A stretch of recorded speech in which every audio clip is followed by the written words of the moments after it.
Good morning, and thanks for being with us. Good morning to you. It's a delight to be here. We're going to ask a few questions right off the bat just to kind of get things rolling.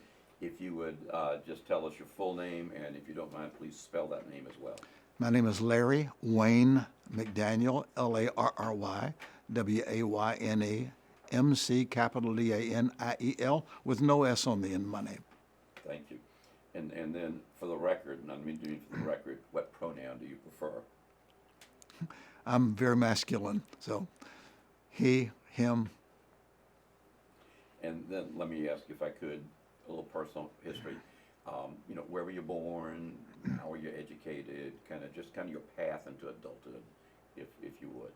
Okay, I am not from Savannah. I got here as quickly as I could, however. But I was born in 1943, 80 years ago, in Hamilton, Ohio. Lived there in Hamilton until I started junior high. We moved to Florida and started junior high in Florida in about 1955. Lived there until I graduated from high school. Went to college at Lee University in Cleveland, Tennessee. And after that, I began a half a century of ministry, which I'm still involved in. And how did you choose to come to Savannah? How did all that happen? I was actually living in London, England, and I was supervising the work of the Church of God in the UK and Western Europe.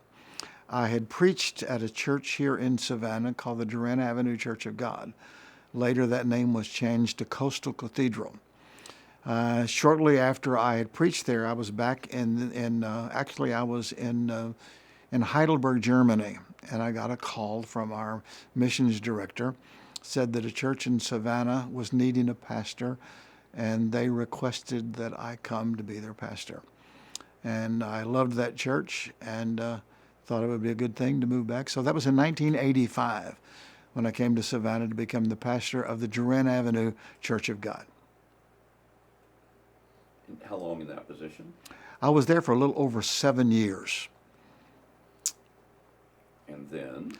I had another church invite me to come and be their pastor in Cleveland, Tennessee. At that time, I was chairman of the board of directors of Lee University and loved that town. And so I chose to go there and stayed there for several years. And then somehow got back here. Ended up coming back to Savannah. There were a group of people that were from that Durant Avenue Church of God, which we had renamed Coastal Cathedral. They wanted to start a church that was not aligned with the denomination. At that time, if you were in that particular denomination, the denomination owned your property. Therefore, they owned you. They could determine who your pastor was and lots of things about you they could determine. And a group of people that were there at the time wanted to have a church that was not aligned with that organization, where we could make our own decisions. And they asked me if I would come. And I said yes, and I came, and we started with about 35 people and founded a new church called the Sanctuary of Savannah. Sanctuary of Savannah is still here and doing quite well. It's located at 8912 Whitfield Avenue. They have about 15 acres of property, 3 or 4 beautiful buildings, and I stayed there until I turned 70. At age 70, I stepped aside, and my son, who was on my staff, Pastor Todd McDaniel, was elected by the church to become the pastor of the church, and I was the associate pastor for the next few years, actually for 10 years as associate pastor.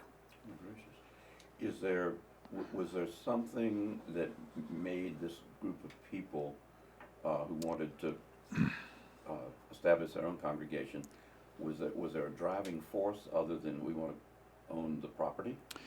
Yes, the denomination determined who their pastor was going to be, and they had a pastor that they were not very satisfied with, and so they wanted to be able to choose their own pastor. The denomination said, "No, we will do that for you." Church of God has a centralized form of government, a lot like the United Methodist, like the American Episcopal Church, and so they said, we don't want that anymore. We want to be able to set our own goals. Do you mind, just since I grew up here, do you mind who 3 or 4 of the people that were central to the formation of this new church? I would think the main one is a businessman by the name of Zeno Moore. Zeno passed away a couple of years ago, and he had been on the board of directors called the Council of the Durant Avenue Church. And he and several of those council members said, we want to start a new church. So, And Zeno would be famous for have his business on Montgomery Crossroads. oh yeah, And if you're own lots of property. right, and if you're a young person, the name Zeno, like, Yeah. what's up Yeah. with that? Yeah. As I remember, yeah. How did you How did you get connected with the old city mission? How did all this take place? It's an interesting story and a little bit by accident. While I was pastoring the Coastal Cathedral Church, I had a good friend named James Lewis. James Lewis had been a Church of God missionary, and I got acquainted with him because we were missionaries at the same time. I was a missionary before I went to the UK. I was missionary in Haiti. I was the superintendent of the Church of God in Haiti, Republic of Haiti, for 7 years. Before that, I was in Barbados. But in general mission meetings, conventions, I got to know James Lewis, who was a missionary in Spain.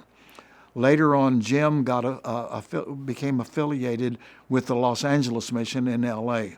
He later became the executive director of the Los Angeles Mission, which was the largest and most prestigious rescue mission in America, perhaps the world at that time. Because of our friendship and missions, Jim would invite me out to California to speak in convocations and revivals, graduations. And so I had been out there a number of times. After I moved and we founded the Sanctuary Church, he continued to have me out there. And the last time I was there visiting with him, he said to me, Larry, you need to go back to Savannah and pray about starting a gospel rescue mission in Savannah. I'm thinking, first of all, I was in a building that cost $30 or $40 million to build. He was with an organization that had a budget of $30 or $40 million. And I'm thinking, there's no way we could ever do anything like that in Savannah. James just said, Larry, pray about it. And if it's God's will for you to have a rescue mission there, he'll open a door. The very next Sunday morning, after I'd preached, and I had not mentioned anything about the Los Angeles mission or the conversation I'd had with Mr. Lewis, a lady in my congregation walked up to me and said, Pastor, do you know what I do for a living? And I said, no, I really don't know. She said, I'm in the mortgage business. And she said, we have just recently foreclosed on a 4-apartment building down on 38th Street. And she said, the Lord spoke to me today and said, if the church could use that for ministry, we will just donate it to the church. It happened to be a crack house. It was all boarded up. It was on one of the number one crime blocks in town at that time. In fact, every house between Bull Street and Drayton Street on 38th Street was boarded up. They're all crack houses. So I took a group of my men down there. We pulled the boards off the windows and found out, even though it was boarded up, they were using it to sleep in there and to smoke crack and do drugs there. We cleaned it up and started a mission there. My oldest son and his wife decided to move in one of the upstairs apartment and start the mission there. So that's how we started in that old building on 38th Street. And that would have been what year again? That would have been about 20-something years ago. It was 1996. You can do the math. I don't remember exactly how many years it was. Oh my gosh. And so how long there, and then if we could sort of the progression from there to what stands today? Well, first of all, we didn't know how to run a rescue mission. We didn't know what to do with it. We cleaned it up, and we decided to have Bible studies. A gentleman came by to see me one day when I was down there. His name was Robert Nasworthy. Robert Nasworthy was a retired groceryman. He had a grocery store over on East Broad Street for many, many years. He walked in one day, and he said, my name is Dub. Now, his real name was Robert Nasworthy, but he went by the name of Dub for some reason. He said, what do you all do here? I said, well, we're having Bible studies. He said, really? He said, are many people coming? I said, no, almost nobody is coming. He said to me, Pastor, if you want people to come, you have to give them something to eat. Remember, Jesus gave away fish sandwiches.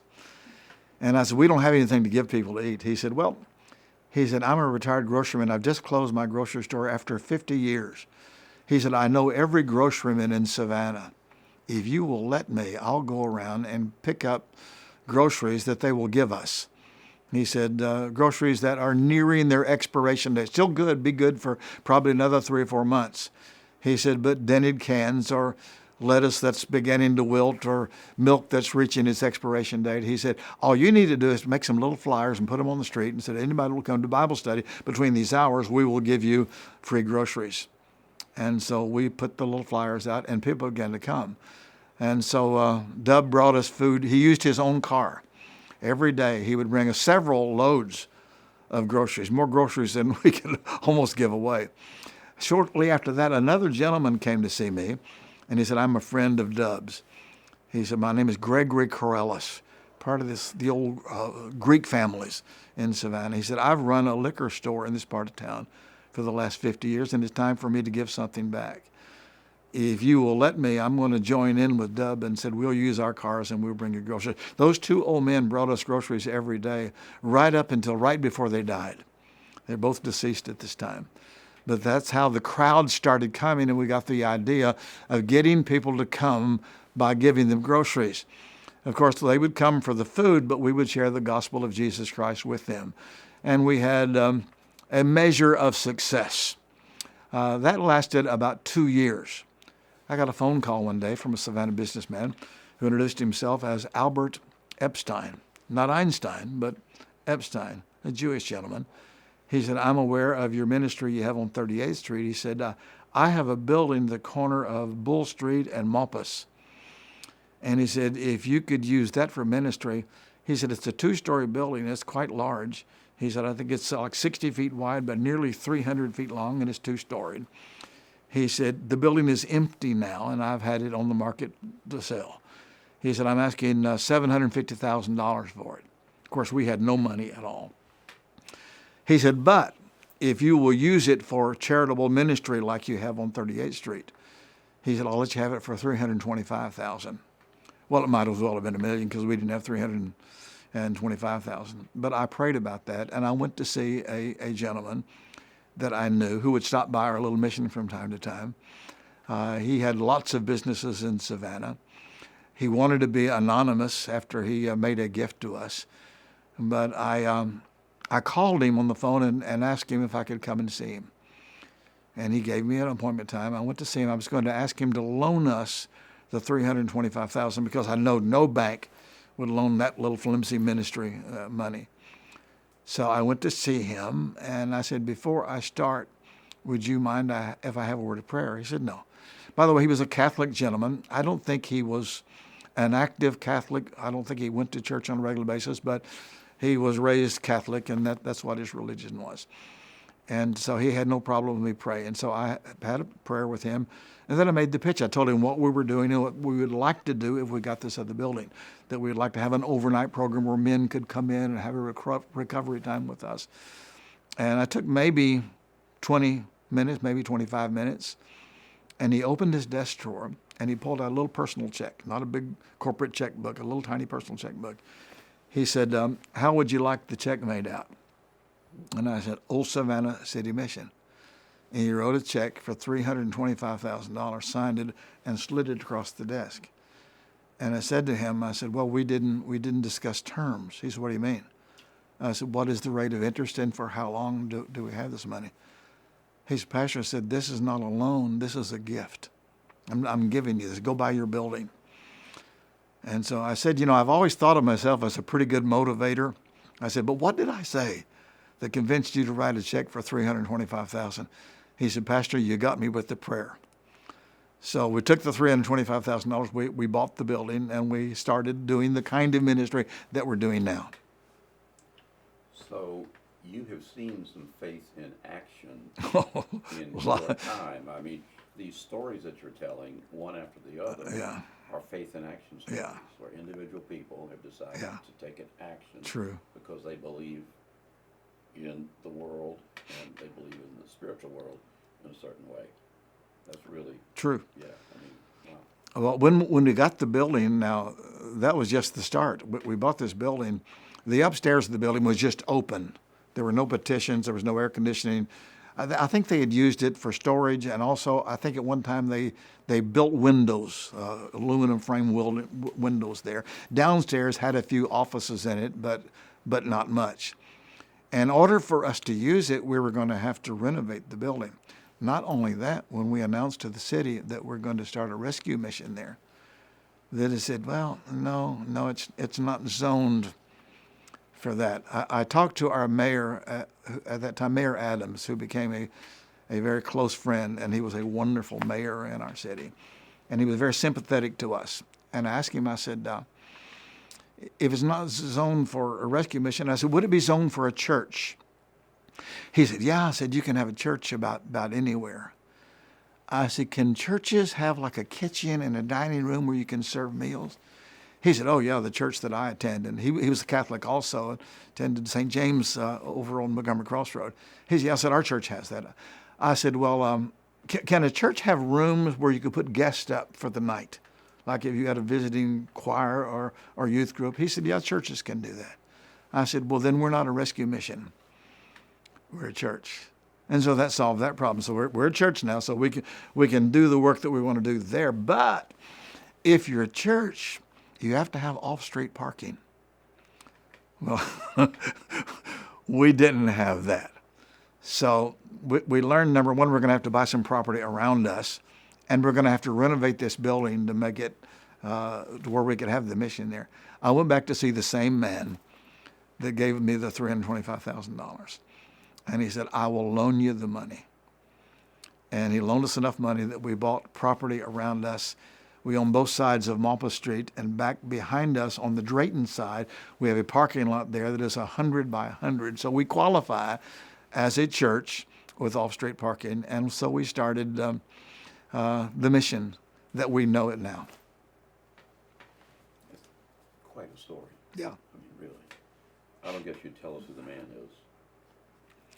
He is deceased. His name was Mr. Bradley, Martin Bradley. What a remarkable story. Tell me, so you're in this building. You have convinced the mayor that we're going in this direction. You're in the building. I mean, how do you raise the money? I mean, where's the money come from? How do you run the place? And then how does it evolve to what we see when we drive by there today?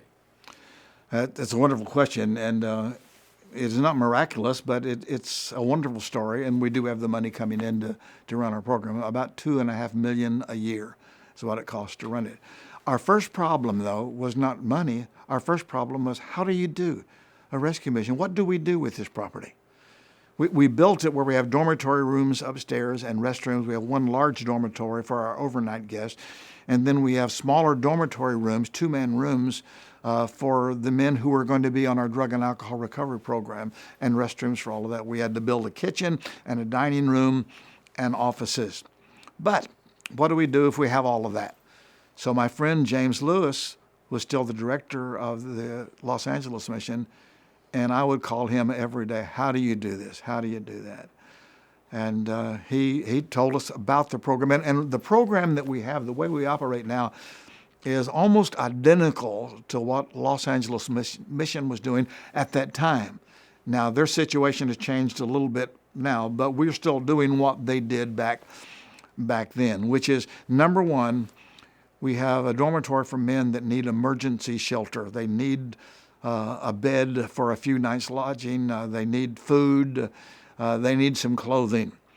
And so we are that. We are an overnight shelter, but we're not primarily that. Primarily, we're a drug and alcohol recovery center.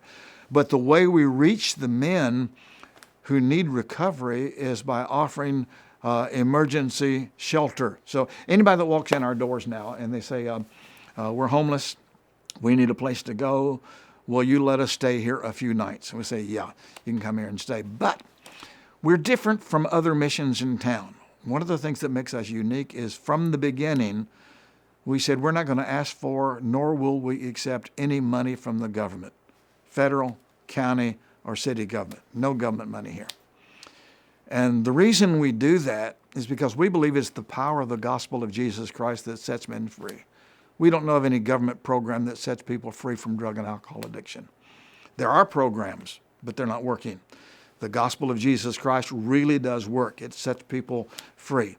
So, if I'm taking any government money and a guy comes in and says, I want some lodging and I want some food, and I say, great, not going to cost you or your family anything, but you're going to come in our chapel and you're going to sit down at our noon service and somebody's going to tell you about Jesus. Now, if I got government money, the government would say, no, no, no, no, no. Separation of church and state. And I believe in separation of church and state. I believe in government. I'm not anti-government. We thank God for the government we have. We thank God for the wonderful city government and county government we have here in Savannah. But we're not part of that. And we believe it's the gospel of Jesus Christ. So I don't want anybody saying, no, because you get our money, we're going to tell you what to do.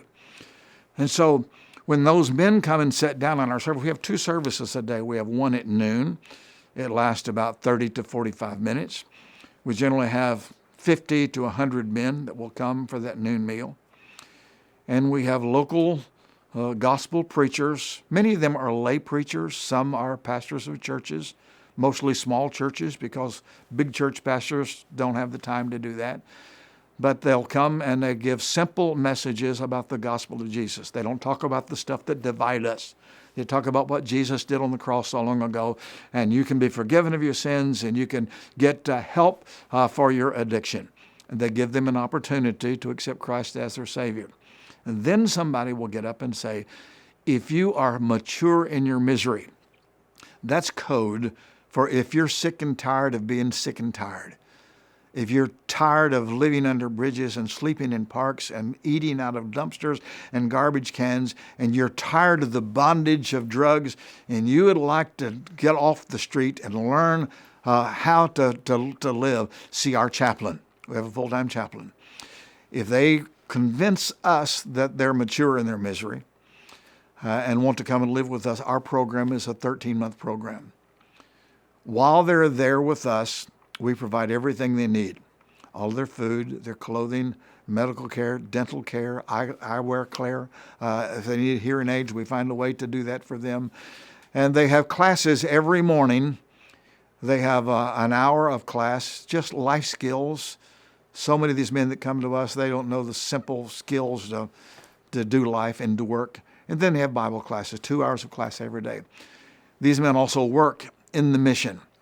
All of the labor that's done in our mission, all the cleaning, all the cooking, all the dishwashing, the trucks. We own 3 big trucks where we go out and pick up things that people donate to us. We train our men how to drive those trucks. We train men how to go into upscale homes and pick up very expensive furniture without scratching the walls of those people. And they bring that back and we sell those things in our thrift store, and we turn furniture into food. Now, you ask me, how do we raise our money? We have professionals that help us do that. There are organizations or companies that are specialists in fundraising for charitable groups like that. We have a company in Milwaukee called Milwaukee Direct Mail, and they write all of our letters for us. We send out a letter every month and a monthly newsletter, and it tells the story of the men in our mission. The pictures that are used in our mail are actual pictures that we have made right there.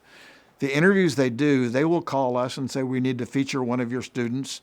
And so we'll pick a student and they will interview him and they will tell his story. They know the words that get money. They know the pictures that get money. They know the phrases that get money, but we don't lie. They tell the stories, but they are professionally trained to tell our story. And people give it in the mail. So most of our money comes in the mail. Our average gift is less than $50. They tell me our average giver is an older person. Most of them are females that give to charities like ours. And then, of course, we raise money through our thrift stores. People that give us clothing and furniture, we turn around and sell that in thrift stores. It would seem to me that, I'm asking,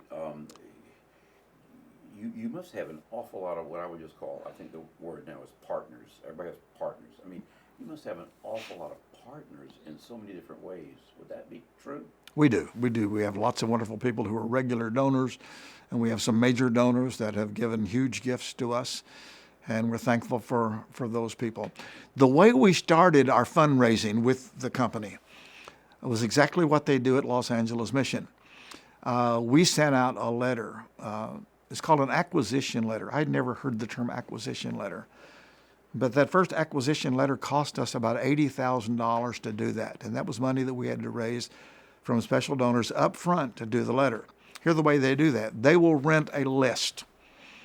There are lists that have names of people who have shown a proclivity to give to charities like ours. People that are interested in the hungry and hunger or down and out people.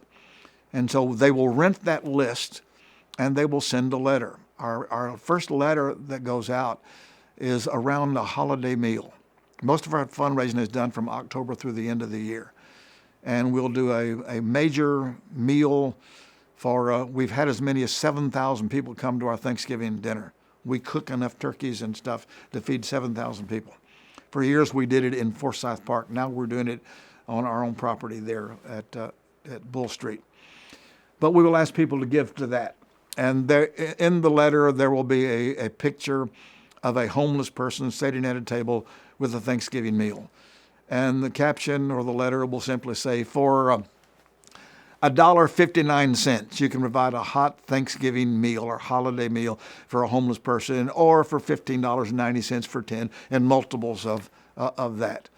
And the people that give us that money, the first time we did it, we were hoping to get just enough money to cover the $80,000. And we did, and then some. We might think, well, you're spinning your wheels. If you only get enough money to pay for the acquisition letter, what did you acquire? What we acquired was not just the $80,000 plus, but is the name of a person who believes in what we're doing. And immediately they get a thank you letter back from us. And this is one of the things that I do every day. I sign thank you letters, and I write a personal note on every letter. Thank you so much for caring enough to send us your offering. And so we have developed a mailing list of donors who now are regular donors.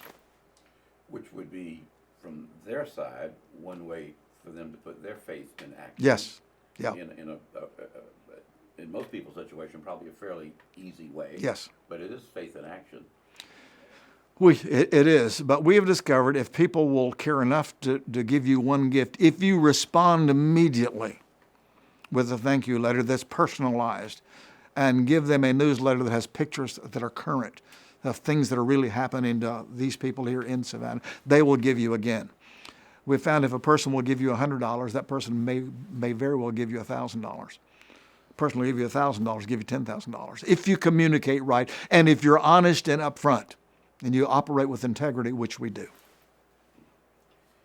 Help me with, let me think I come at this. Help me with the politics of all this. There must be people that disagree with your success. Because there are always people that disagree with everything. I'm sure. Have you had to contend with any of that? Not really. In the beginning, we had a little bit of opposition from other groups that were raising money to do similar things because they saw us as a competitor. We don't have that now. For example, we get big donations, like tractor trailer loads full of stuff, more stuff than we can sell or give away. We're going to call the Salvation Army, we're going to call Inner City Night Shelter, we're going to call Union Mission, and we share all that with those, and they share with us. So there's no competitiveness there now. I'm sure there are people that don't like what we do, but it's very minimal. And then you had mentioned that preachers come in every day. Yeah, and twice a day. Twice a day. I mean, how many men of the cloth and women of the cloth, in one way or another, are connected in that way? I mean, this is part of how they live their faith in action. They come and preach. We'll have pastors that'll come and they'll volunteer and they'll take one of our night services that, like I said, I'm going to do every Monday night.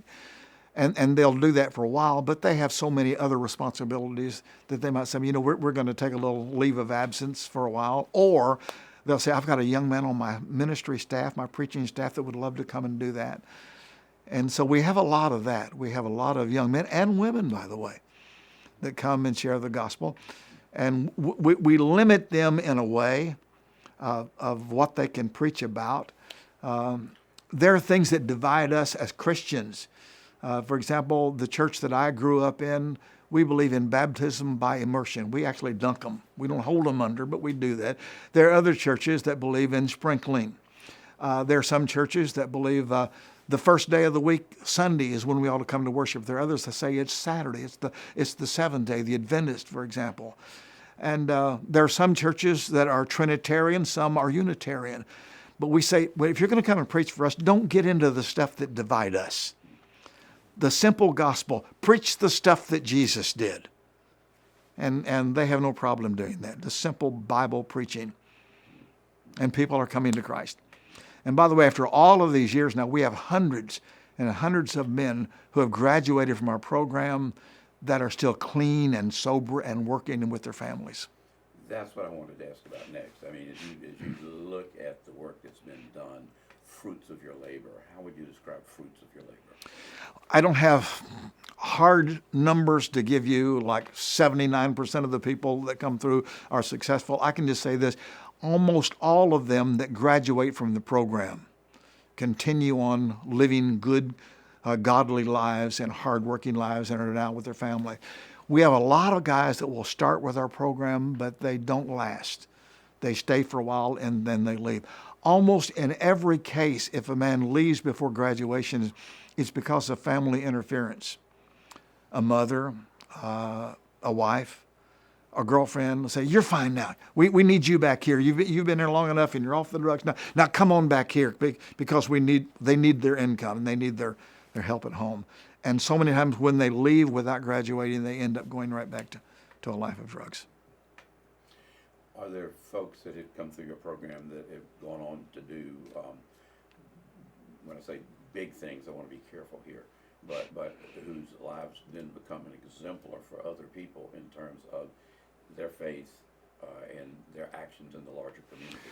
We have lots of guys that have graduated from our program that are now serving as pastors of churches. Not just here in Savannah, but these guys are from all over the country. And they go back to where they came from and do well, and we hear from them. A lot of them go into business, are successful business people. We had one donor recently, a guy called us, and I didn't really know him, but he said, I'm a graduate of the program. And he said, I'm working and with my wife, and we're doing good, and we're getting ready to move into our new house that we've just built. And said, we want to put all new furniture in the house, but I want to donate the furniture from where we're living now to the mission. And I thought, that's just a wonderful story. He's successful, he's moving up, but he still cares about the mission.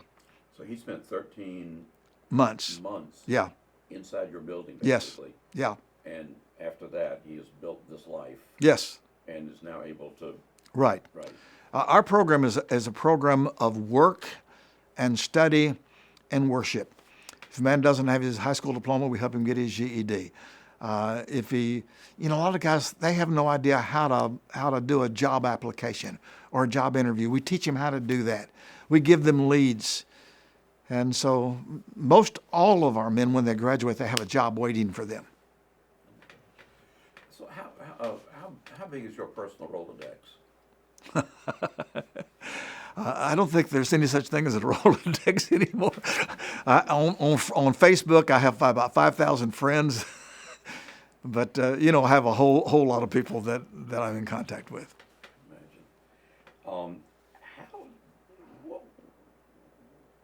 What was your moment in terms of finding your faith path? I mean, when did that happen for you? I was raised by a mother who was a godly mother. She was from Appalachia. She was an orphan and came to know Christ shortly after she married my dad. My dad was not a believer. My dad lived to be 93 years old, and he was not a believer until the last 7 years of his life. And so he kind of fought against my mother about me going to church. But my mother always insisted that my sister and I attend church, and she taught us the right way to do. But when I became a teenager, I was rebellious, and I got involved in a rock and roll band. Back in the 60s, I had a band called the Sonics, that we called ourselves the Supersonics, by the way. That was in the early days of the space age, so we called ourselves the Supersonics, and got involved in, and some of the things that our men that come to the mission were involved in. Not drugs. Drugs was not a big deal when I was growing up, but alcohol was. And it was after I got married, I married a very godly young girl. And she said, if you're going to live with me, you're going to go to church with me. And so I accepted Christ as my Savior and have been serving the Lord for all of these years. And been in ministry about half a century. Unbelievable.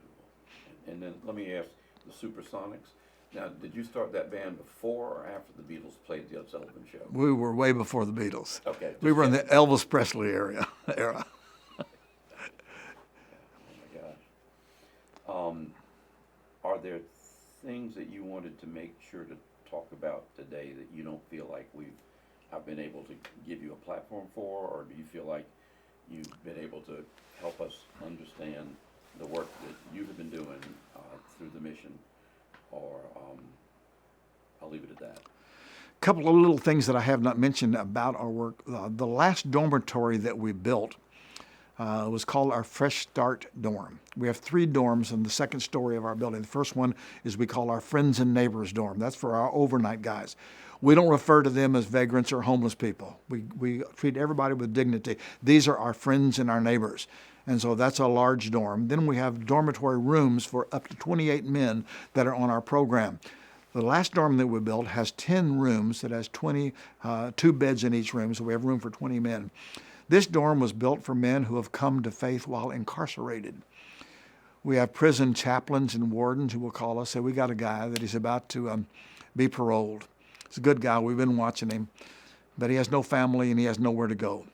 And if we put him out on the street, he'll be right back here. Can you take him? Our policy is, yes, we will take him at no cost to him for 90 days. He's got free room and board if he wants to eat with us. The only thing we require is he has to give us proof that he's going to job interviews. After 3 months, if he doesn't get a job, he can't stay. We're not a flop house where men can just come and live on us. After 3 months, if he doesn't get a job, we're sorry, you got to move on. If he gets a job, he has to bring his pay stub to us. And we take 30% of his pay for his rent. And he can stay there. Most of them stay about a year. The average rent is anywhere from $600 to $800 a month. They have their own laundry facility. We don't launder their clothes for them like we do our overnight guests or our students. They have their own showers and restrooms there. We have a place for them to park their car if they have a place to park. They have a car to park. And so that's an important part of our ministry. Also, we work very closely with the courts. We have our district attorney's office. It knows about us and really cares about what we do. And they will call us, say, we got a guy who is a nonviolent offender, but he's facing 3 or 4 years in prison, but we're going to give him a choice. He can either go to prison for his 3 or 4 years, or he can go to the old Savannah City Mission for 13 months. Now, most of them will choose to come to us for 13 months. And it generally works out quite well, because if they stay for the 13 months and graduate, then their record is cleared. If they stay 12 months and leave, they go back for the 3 or 4 years. So it's a good motivation for them to do right. We don't have many of those. 2 or 3 at a time is what we'll generally have from the courts. And we talked about this earlier, just a personal point. The relation of the Stiles family to the mission. I'm just personally curious about that. Okay, I was the pastor up until I turned 70 years of age at the old Savannah City Mission. At the Sanctuary of Savannah. I was still the president of the corporation and chairman of the board of the old Savannah City Mission while I was pastor. The Stiles became members of our church. Jim Lewis, who used to be the director at the Los Angeles Mission, later became the director of the old Savannah City Mission. He stayed with me for nearly 10 years. When he retired, I appointed William Stiles, to be the director of our mission. And he stayed as the director of our mission, and we hired his wife, Connell. In fact, we hired Connell before we hired Bill. And she was our development director. She's the one that started our thrift stores and many other ministries. A brilliant woman and godly woman. He was a very successful businessman and did a wonderful job as our executive director. At the end of his life, he became quite ill, and so we let Bill retire. I had retired from active pastoral duties, and I decided to come down and be the director of the mission. So I replaced Bill. And about a year after he retired, he passed away. But the Stiles family is a wonderful, wonderful family and contributed to this community. I'm asking, it strikes me that in this conversation, we're talking about people of all stripe. I mean, people of all colors, people of, in a community that can be pretty socially segregated. I mean, it sounds like this is the opposite of that almost. Well, sin doesn't discriminate. It reaches all of our cultures, no matter what kind of background we have. And the people that come to our mission, they're like the old song we used to sing in Sunday school: red and yellow, black and white, they are precious in His sight. And we don't check anybody's background to see what their religion was. We don't check what their sexual preference is. If they're just needy and they're lost and they prove to us that they're mature in their ministry, then we welcome them into our program. And if you walked into our mission right now and just looked at our students, they mirror the community in general. It's not all one color, not all one culture. We have guys that come to our mission that come from very upscale homes. They were raised by parents who were college educated and business people, but they got involved in drugs. And then we have some that come from the poorest sections of our country.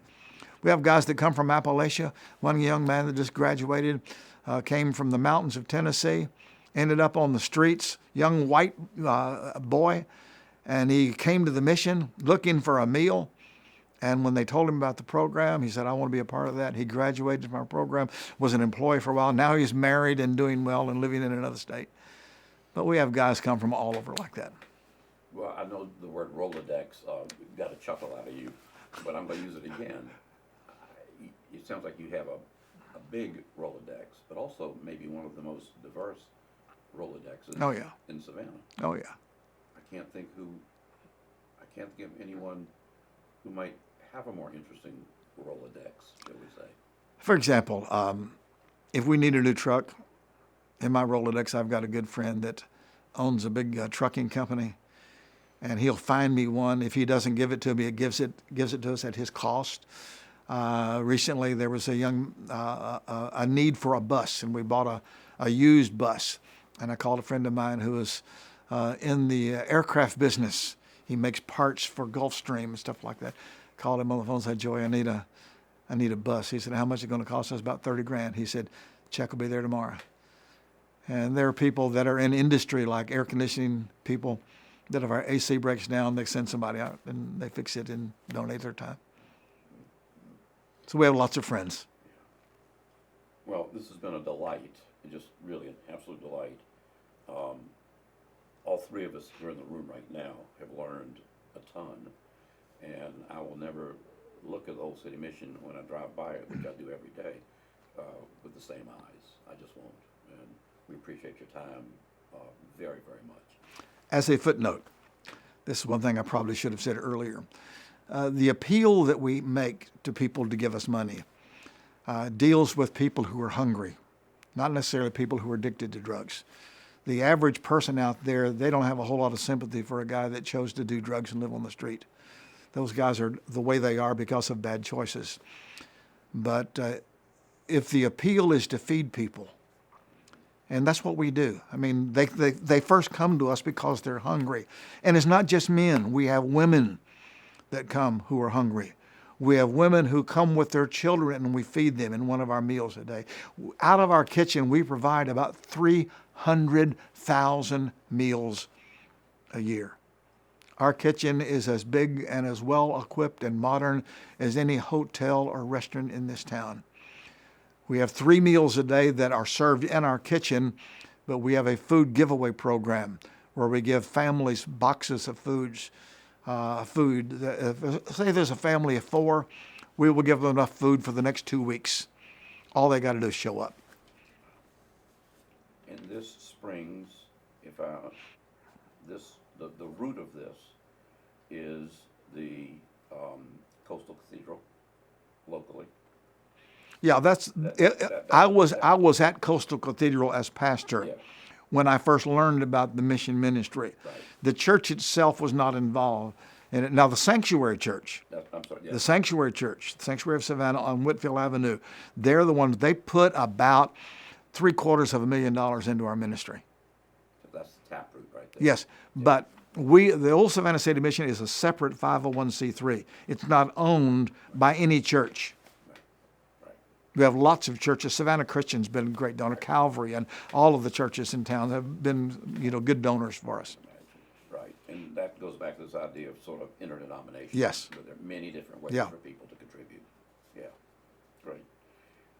Gentlemen behind the cameras, are there questions that you want to make sure get asked, or is there anything that you feel like we need to definitely kind of strengthen or go back toward?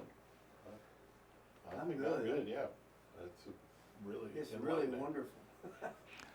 A common question that we get that you did not ask is what about women who are drug addicted and homeless? It's impossible to house women in the same facility with men. We just can't do that. But we've been donated 5 acres of property out in the country, about 12 miles out from Savannah. We're in the process of developing that now. And we're going to build a series of cabin for homeless women. When I say cabin, don't think some little dinky thing. These will be like log homes. Each home will be about 3,000 square feet, and we'll be able to house 16 to 24 women in each of those houses. And we want it to be out there in a pastoral setting to get women away from town, to get women away from the drug pushers, get women away from the people that are wanting to harm them. There are as many homeless women in Savannah as homeless men, but you don't see them. The reason you don't see them is the reason that they are homeless. Men are homeless because of bad choices that they've made. Rather than work, they would rather play and do drugs and drink and what have you. Women are homeless because of something that's been done to them, almost always by a man, a father, a stepfather, a husband, a boyfriend. Most of the women who are homeless in Savannah, almost all of them have been physically abused. Almost all of them have been sexually abused. And many of them are living in abandoned buildings or in cars or vans, and they have children with them.